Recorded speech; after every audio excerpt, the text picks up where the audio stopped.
Chapter 1. Redefining Danger, the quiet power they never see coming. When most people think of a dangerous man, they picture volume. They imagine the loudest voice, the biggest presence, the most intimidating glare in the room.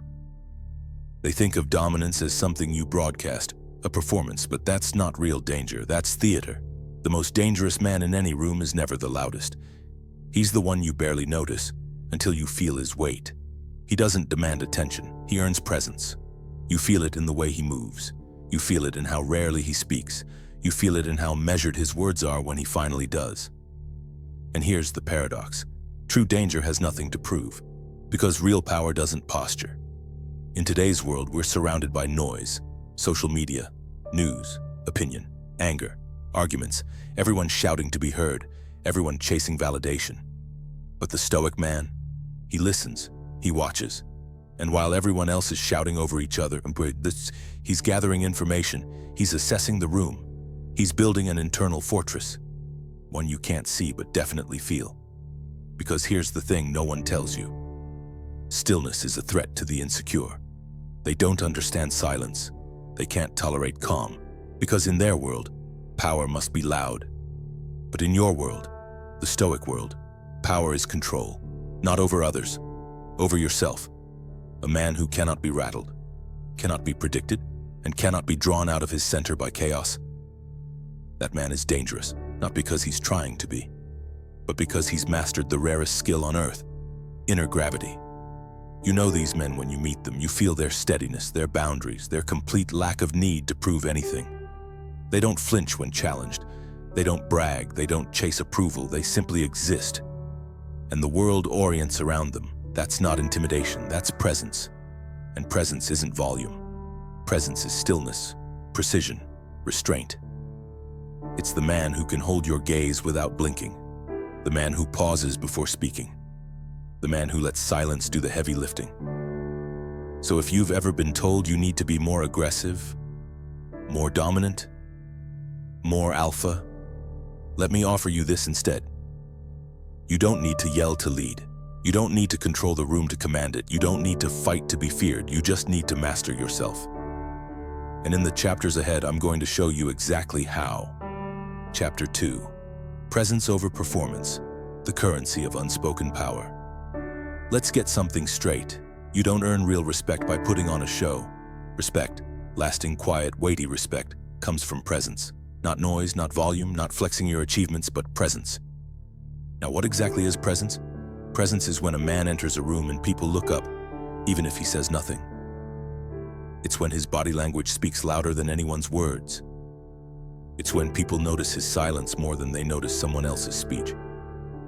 Presence is a signal, a quiet one. But it cuts through the noise because it's not trying to compete. The man with presence doesn't need a spotlight. He is the spotlight. So how do you develop this kind of presence? It doesn't come from chasing attention. It comes from controlling your energy. The truth is, most men leak energy. They fidget, they overshare, they fill silence because they're uncomfortable in it.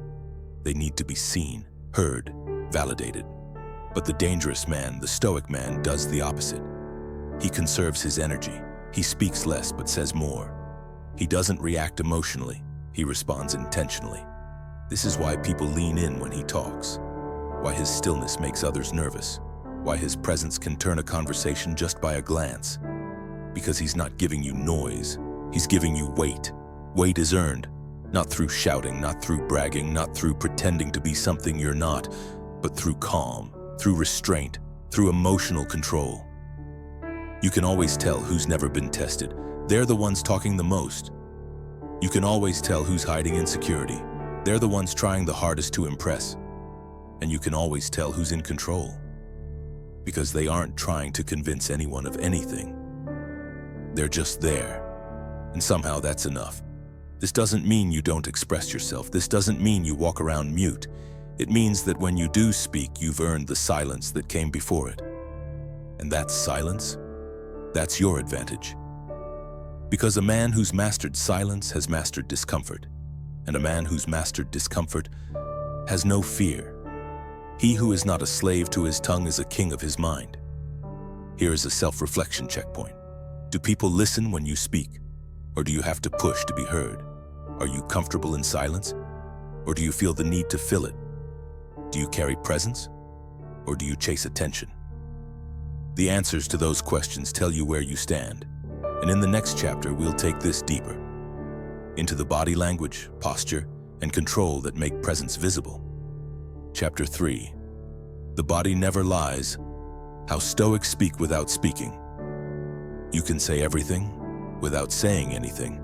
The most dangerous men in the world rarely raise their voices. They don't need to. Because their bodies, their eyes, their posture, their stillness say everything louder than words ever could.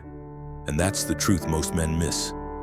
Your body is speaking long before your mouth opens. The Stoics understood this deeply. They knew that the first war a man fights is against himself, and you can see who's losing by how he moves. Nervous energy, tapping feet, avoiding eye contact, hunched shoulders, quick, shallow breathing, slouching to appear non-threatening. All of it broadcasts insecurity, not weakness of body, but weakness of center. A man who has no grounding, no clarity, no control. But the dangerous man? He doesn't need theatrics. He doesn't need to puff his chest or loom over others. He stands tall because he knows himself. His eyes are steady because he's not afraid of being seen. His hands are still because his emotions aren't leaking out of his fingertips. He moves with purpose, not impulse.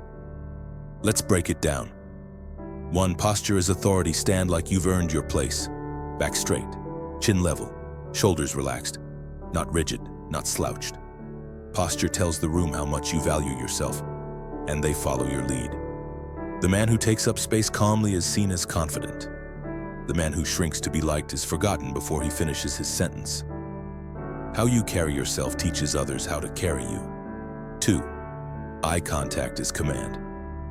You don't need to stare anyone down. You just need to see them. Hold eye contact with calm intensity, not aggression, not desperation. A man who can hold eye contact without blinking or overthinking is a man who's not afraid to face truth.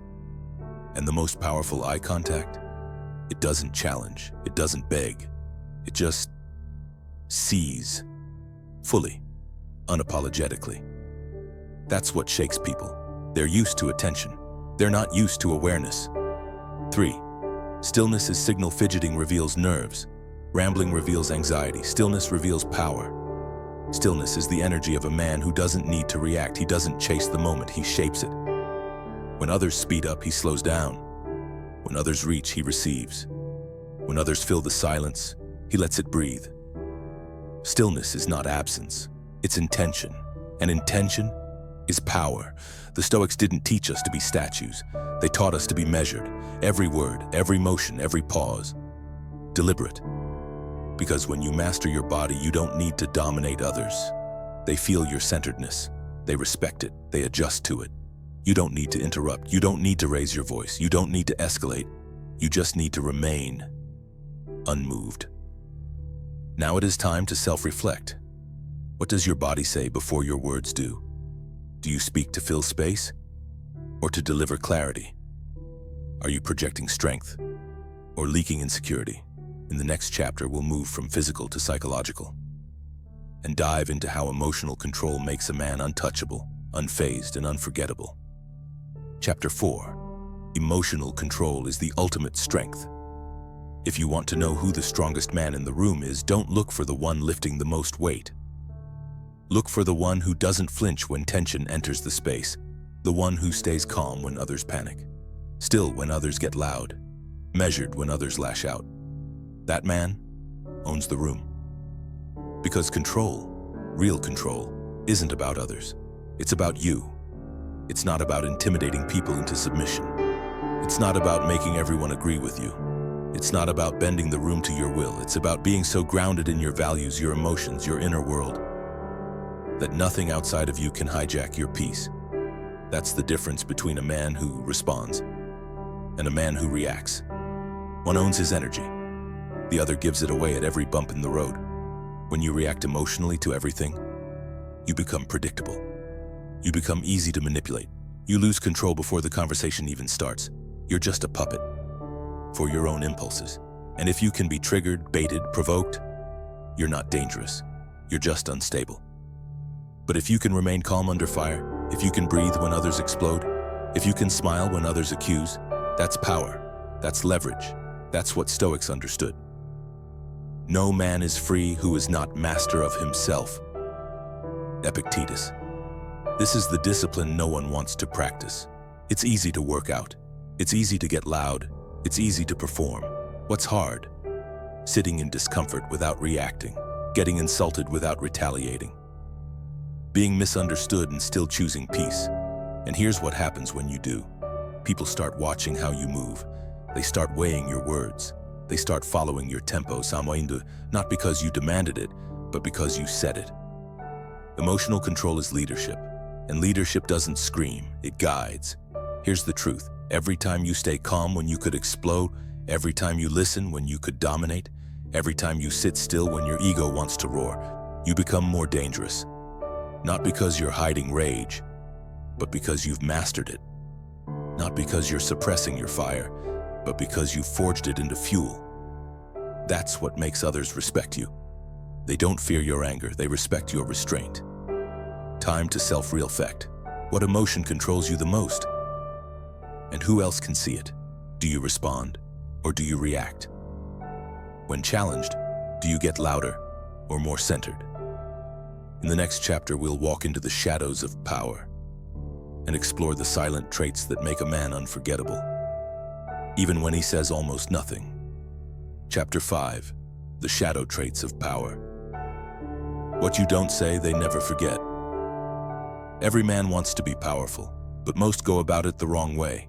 They think power means being loud, commanding every room, telling everyone what they've done, taking up all the space they can. But real power isn't about taking space. It's about creating presence that draws others in, without saying a word. Some of the most dangerous men in history never yelled. They never had to. Why? Because they mastered something far more unsettling than intimidation. They mastered the shadow traits of power, the things that aren't always visible, but are always felt. Let's break them down. 1. Mystery. The most powerful men reveal very little. They are known, but not understood. They don't share every thought. They don't rush to explain themselves. They don't need everyone to get them. They are comfortable being partially hidden. And that drives people crazy, in the best way. Because people respect what they can't completely access. Mystery is not withholding. It's restraint. When you speak only when it matters, when you let others wonder instead of always explaining, you become a man people remember. 2. Detachment. The most dangerous men are never needy. They want connection, but they don't cling. They lead, but don't force. They care, but don't beg. Because their value doesn't live outside them. They don't fear losing anything, and not because they don't feel, but because they've already learned to live without it. This doesn't make you cold. It makes you solid, because you can only be truly present when you're not attached to outcomes. That's what makes people respect you. They know you're not here to get something. You're here to be something. 3. Precision. The powerful man is intentional in how he speaks, in how he moves, in how he looks at you. He's not random, he's not sloppy, he's not scattered. Everything is deliberate. His words land because they're rare. His movements matter because they're clean. His gaze holds weight because it's not thrown around like a trick. Precision shows discipline, and discipline makes people lean in. Appear weak when you are strong, and strong when you are weak. Sun Tzu. The Stoics didn't need applause. They didn't need approval. They didn't need credit because their life was their message. And so is yours. What you don't say speaks volumes. What you don't react to defines you. And what you walk away from shapes your legend. Let's self-reflect. Do you talk more than you listen? And why? Are you comfortable with not being fully understood? What would it look like to live with more precision and less explanation? In the next chapter, we'll tie it all together and show you how to step into every room with silent dominance, rooted in timeless Stoic power. Chapter 6. Final reflection. The man who doesn't flinch leads. So let's bring this all together. We live in a world that celebrates loud men, The ones who dominate conversations, the ones who flex constantly, the ones who confuse volume with value. But true power, the kind that shapes rooms, bends outcomes, and earns permanent respect, doesn't come from sound. It comes from stillness. The most dangerous man in the room is rarely the one who talks the most. He's not the one with the flashiest title. He's not the one pacing around trying to be seen. He's the one you feel before he speaks and remember long after he's left. Because his strength isn't in his voice, it's in his presence, his control, his silence. He owns the room not because he forces it, but because his energy makes others adjust. His clarity calms the chaos, and his confidence doesn't need confirmation. You don't have to be rich. You don't have to be famous. You don't have to be born into it. You just have to do what most men won't. Master your reactions, control your body, refine your speech. Embrace silence. Lead with presence. And stop trying to prove yourself. Because a man who doesn't need to prove himself is already dangerous. And here's the final truth. You don't become powerful by overpowering. You become powerful by becoming someone the room instinctively trusts, or fears, or respects, because your actions are consistent, your energy is contained, and your values are non-negotiable. He who has conquered himself is truly mighty. Lao Tzu. Let others chase attention. Let others argue and interrupt and scramble for dominance. You stay calm. You stay grounded. You observe. You speak only when it matters. And when you do, people listen, because stillness is magnetic, clarity is rare, and power, real power, has nothing to do with volume. Your final reflection questions. What would your life look like if your presence carried more weight than your words?